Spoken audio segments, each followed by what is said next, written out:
साथियों, दिलीप जी का बेल हो चुका है और इन्हें आज बेल मिल गई है। हो सकता है कल तक इनका जेल से रिहा कर दिया जाए, क्योंकि एक दिन का प्रोसेस लगता है। ये प्रोसेस होता है बेल का बॉन्ड भरने में, और एक दिन लग जाता है। तो कल उनको जेल से रिहा कर दिया जाएगा, लेकिन अभी भी 2 दिन का एग्जाम है। 2 दिन के बाद एग्जाम होने वाला है। क्या लगता है कि फिर से आंदोलन होने वाली है? क्या लगता है कि दिलीप जी फिर से छात्रों की आवाज़ बन के फिर से क्या मुद्दा उठाएंगे?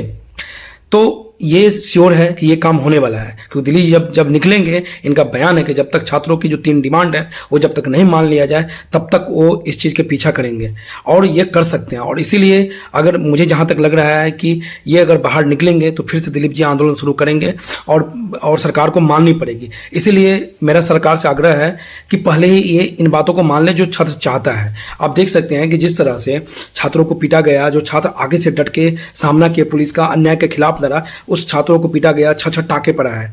अब इस कंडीशन में वो छात्र जिस तरह से घायल भी है, मेंटल ट्रॉमा से गुजर रहा है, कैसे एग्जामिनेशन दे सकता है? अब ऐसे छात्र ये एग्जाम कैसे दे सकता है? इसके साथ तो पूरा का पूरा अनफेयर हो जाएगा। ये अन्याय है, और ये अन्याय के खिलाफ हम सबको आवाज़ उठानी पड़ेगी, और छात्रों को सरकार को माननी पड़ेगी हमारी बात। सरकार ऐसे नहीं कर सकते हमारे साथ, और सरकार को समझना चाहिए कि जब इतने सारे छात्र चाह रहे हैं एग्जाम की डेट बढ़ाना, फॉर्म को रीओपन करना, तो आखिर जीत पे क्यों अड़े हुए हैं? वो क्यों चाहते हैं कि ऐसा काम ना हो? तो आप देख लीजिए, जो छात्र आगे से डट के खड़ा हुआ था, सरकार के अन्याय के खिलाफ लड़ा था, आप कैसे उसे एग्जाम से वंचित कर सकते हो?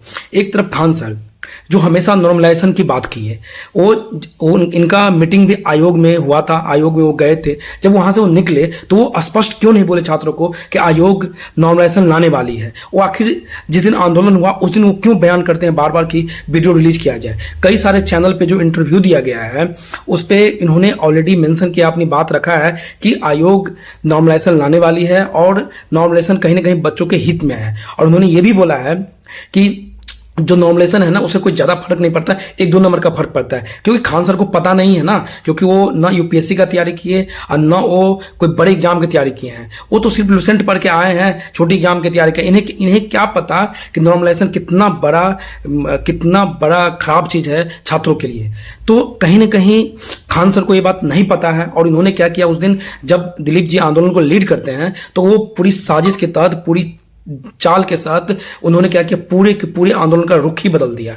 क्योंकि इन्हें पता था कि कहीं ना कहीं दिलीप जी के साथ पूरे छात्र खड़ा है। पहले भी इन्होंने देख रखा है कि दिलीप जी के साथ पूरे बिहार के छात्र खड़ा रहता है, और जब तक सरकार इनकी बातें नहीं मानती है तब तक दिलीप जी टस के मस नहीं होते हैं। और सारे छात्र इनके पीछे है ना, सारे छात्र है ना, एक दीवार की तरह है ना, इनके पीछे खड़े रहते हैं।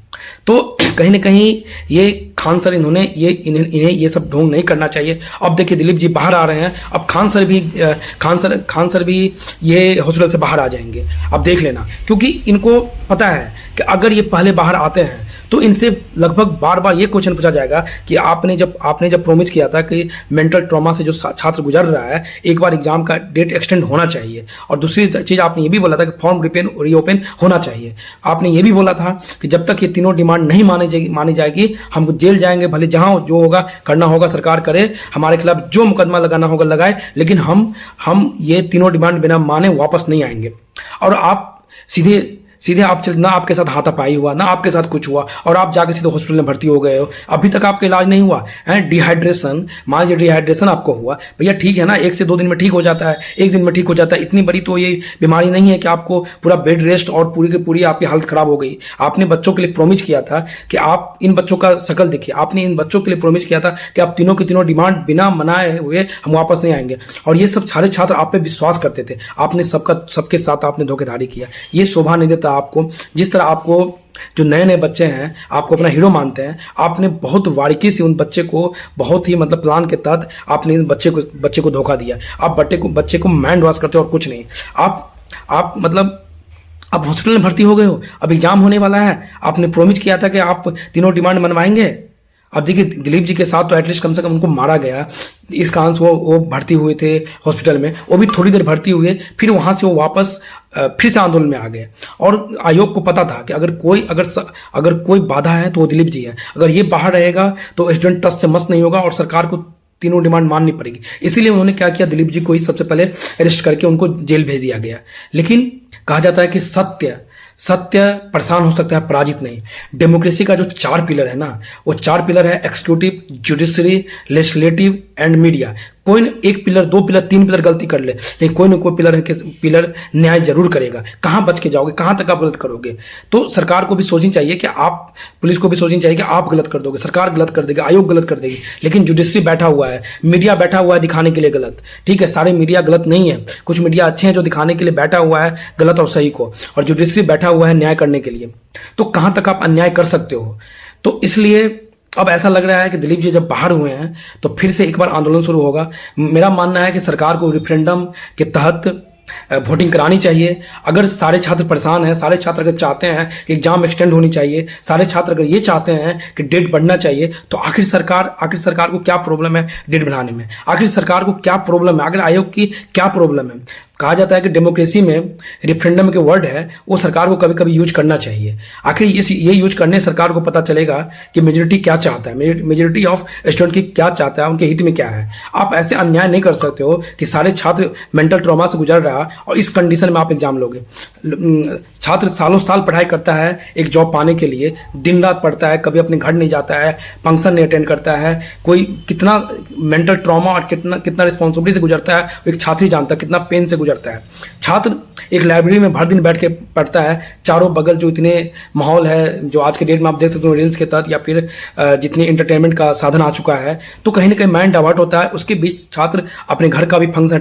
दिलीप जी के बाहर आते ही छात्रों में जान आ चुका है, छात्रों के अंदर है ना पूरा कॉन्फिडेंस आ चुका है और छात्र फिर से आंदोलन करेंगे इनके साथ। तो कहीं ना कहीं सरकार को कहीं ना कहीं जनमत संग्रह करा देना चाहिए, कहीं ना कहीं आयोग को रेफरेंडम करा देना चाहिए। और उनको लगता है कि बच्चे के हित में है, अगर बच्चे ये चाहते हैं, अगर मेजोरिटी ऑफ पीपल ये चाहता है एग्जाम एक्सटेंड होनी चाहिए, तो सरकार को एग्जाम को एक्सटेंड कर देना चाहिए। मान लीजिए आंदोलन होगा, फिर से जो पुलिस को कहा जाता है लॉ एंड ऑर्डर मेंटेन करने के लिए, ये लॉ एंड ऑर्डर बिगाड़ देती है, फिर से वो लाठी चार्ज करेंगे, फिर से वो बच्चे को घायल करेंगे, फिर भी एग्जाम तो नहीं होगा। तो इतना जो होगा, इतने सारे प्रॉब्लम क्रिएट होगा कि इतने सारे बिहार में ट्रैफिक बाधित होगा, सारी जगह समस्या खड़ा होगी, कहीं ना कहीं छात्र मेंटल ट्रॉमा से गुजरेगा, कहीं ना कहीं स्थिति खराब होगी। तो भैया इससे पहले आप रेफरेंडम करवा लो ना। आप अगर डेट बढ़ा देते हो तो क्या हो जाता है? अगर आप ऐसा नहीं करते हो तो ये बहुत ही गलत कर रहे हो। आपको ऐसा करना चाहिए। आपको एग्जाम